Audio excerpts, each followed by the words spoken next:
Hey guys, Luna here with a new video for the channel. Today we have yet another review for this channel. Sorry if you see that I'm a bit sleepy, it's just that I'm really fucking tired. Yesterday, Drake surprised us with a new release out of nowhere. The Toronto rapper released a new album under the name of honestly Nevermind. This is a full-length LP that consists of 14 songs, 56 minutes long if I'm not mistaken. Even though I'm really fucking tired, I wanted to make this video as fast as possible because, you know, I've been watching everyone just completely destroy this album on Twitter, Instagram, TikTok. No one likes this album apparently. They don't fuck with the album. And the only reason why I'm saying this is because it's fucking hilarious, you know. Even if you like Drake or not, you have to admit that when people decide to be mean on the internet, it's usually really funny. Alright, I say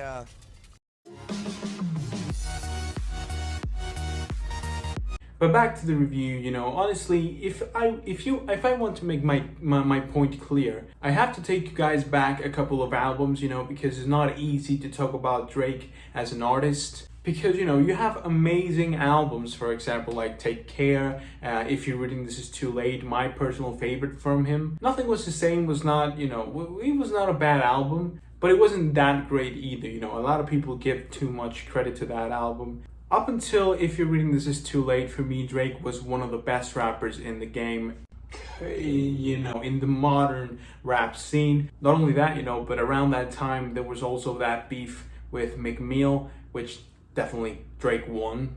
At that time, it kind of seemed like Drake could do no wrong, you know, and then Views happened. I don't really give a fuck of how many number ones there is on that album. I don't really give a fuck of how many songs reached the top 10. That album is boring. It's not cohesive, not even in the slightest. There's that fucking hideous track called One Dance. A lot of people love that song. It's one of their favorite songs. I believe it was like 16 weeks on number one. I don't understand why, but it was. Then after Views, you have More Life. You know, I don't think More Life is as bad as many people think it is, but it's obviously not an interesting playlist or album or whatever the fuck that thing is. Then we have Scorpion. I think that album, it's just a fucking insult to everyone who liked Drake up until that point. So for Certified Lover Boy, I wasn't really expecting anything good. What I'm trying to say is that I'm not into that hating Drake train. You know, I'm not someone that enjoys hating on Drake, nor do I think it's funny. I think his latest albums are disappointing, and, you know, jumping into this, I was like, okay, you know, it's an unexpected album. Maybe now, you know, given the fact that he didn't give a fuck about promoting this thing, maybe this is a more comeback to roots thing, where he will try to explore more of that sound that he left off by the end of If You're Reading This Is Too Late. You know, maybe we'll get to see that Drake again. Because one of the main problems with Drake, you know, is that after If You're Reading This Is Too Late, you know, after that album, it seemed like he tried to go both ways with music. He wasn't just trying to make an album of R&B and dance instrumental thing. He was also trying to rap. And honestly, it's like he had his ego in such a high place that he stopped trying for his albums to make sense. It was like, I'm going to release this whole lot of tracks and people are just gonna love it because I'm Drake. And that is exactly what happened, by the way. So with this, you know, without any promotional tracks, without any singles, I was like, maybe my man's gonna focus on one style on this album. And he did. I don't know, man. When I started seeing these contradictions in his music, I started to feel like I wasn't listening to anything genuine anymore. I was listening to someone who was extremely fake, saying extremely fake shit to appeal to an audience. So I just wanted him to stay on one lane. And in this album, he kind of picked a side. He went for the R&B stuff, really, and, you know, I think that's for the best. I don't know, I know a lot of people like to see, you know, the rapping Drake, but for me, you know, I don't think that Drake has the street credit anymore to be a rapper, so he might as well go for R&B and stay in the lane that he feels more comfortable in. But okay, you've picked a lane, right? You've made a decision. I'm gonna do an R&B album. Fine, I appreciate it. Thank you very much. Now the question is, are the songs good? And the answer to that question is basically It depends. Some of the songs on this album are really enjoyable, but most of the times, or many of the songs that are the most enjoyable ones in this album don't have a whole lot of Drake on it. There are a lot of instrumental breaks in this album. Drake's performances are really just numb on this thing. And I'm not saying that to hate, I'm almost preaching the guy, because without even trying, my man's always number one. He always, he's the favorite from the ladies. He always somehow comes out on top. With the whole Pusha T thing, maybe you can say that Pusha T, from a lyrical point of view, and humiliated Drake. But look at the situation now. What do you think is more successful, Pusha T or Drake? It is quite annoying because, he doesn't even try anymore. It feels like he doesn't even try. For example, the track To That Benz, is a typical R&B Drake song, the one you've heard 10,000 times. But when the chorus kicks in, you start to listen a guitar. And from the first note that guitar plays, you see that something is off. You hear that something is not okay. It's almost like he himself grabbed a guitar and started playing this guitar solo that was written on paper. It sounds so hollow. It sounds so bad. The song isn't even really that bad, but after you listen to that guitar solo or guitar break, it's horrible. One of the worst things on this album, really. But not only that, the second to last song on this album, for some reason, Drake decided to pitch his voice down. Failing back, one of the most boring songs in the album is the first track. As soon as you hit the play button and that fucking meaningless intro stops playing, you hear one of the most boring songs Drake has ever made. And don't even get me fucking started on the track Currents. He literally puts sounds of it, how a bed sounds when people are fucking. And not even like for a sexual reference or anything, it's just there.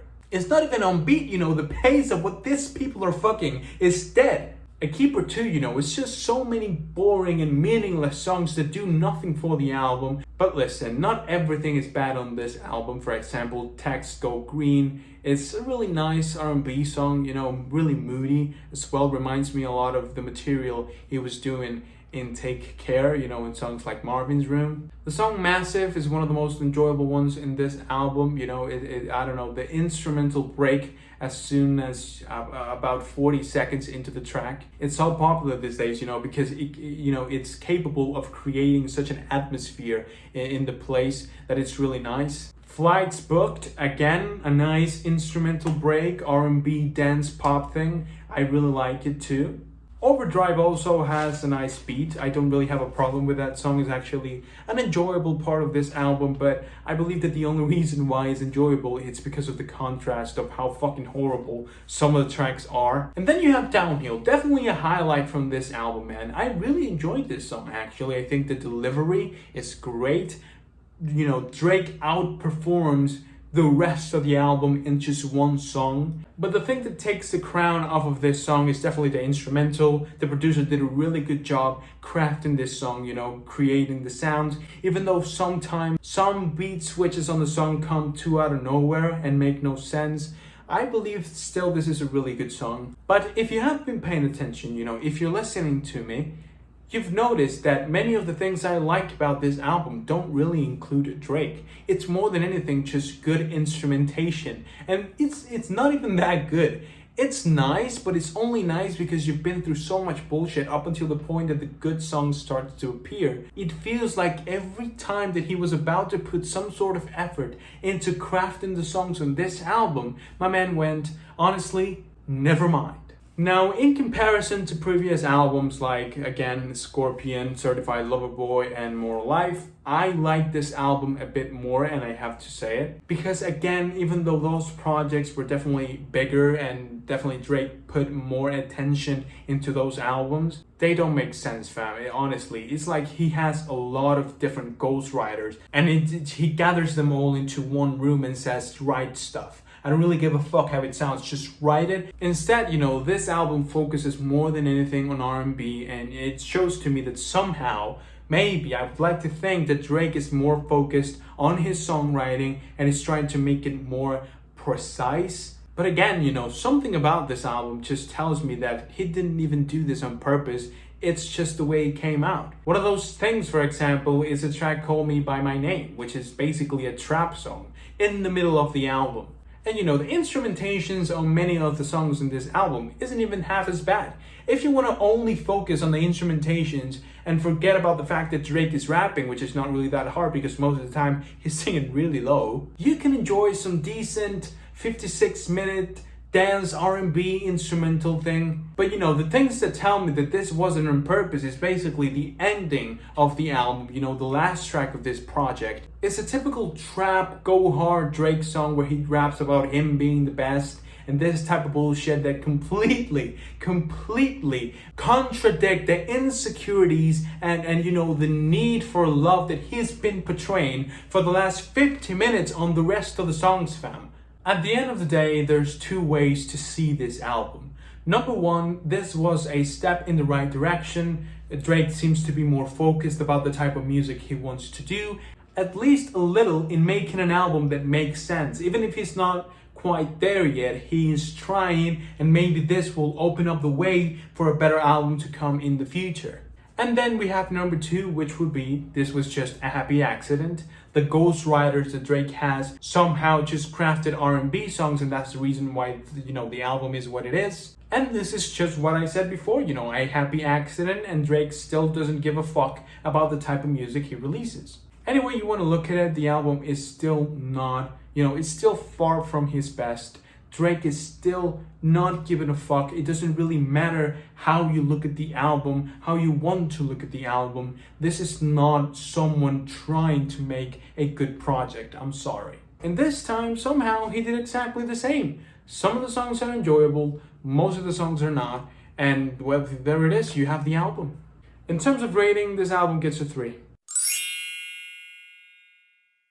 That is it for today, guys. I really hope that you enjoyed it. If you did, go ahead and leave a like on the video and subscribe to the channel so you don't miss any of the videos that I upload. I'm really sorry if you are kind of mad at me for the way I treated this album. I just hate to see great artists releasing bad albums just because they couldn't manage to give a fuck. But you know, I'm always open to conversation, so if you have your own thoughts on this album, then make sure to leave it down below on the comments and I'll make sure to check it out. With that being said, guys, I really hope I can see you soon with another video. Until then, bye.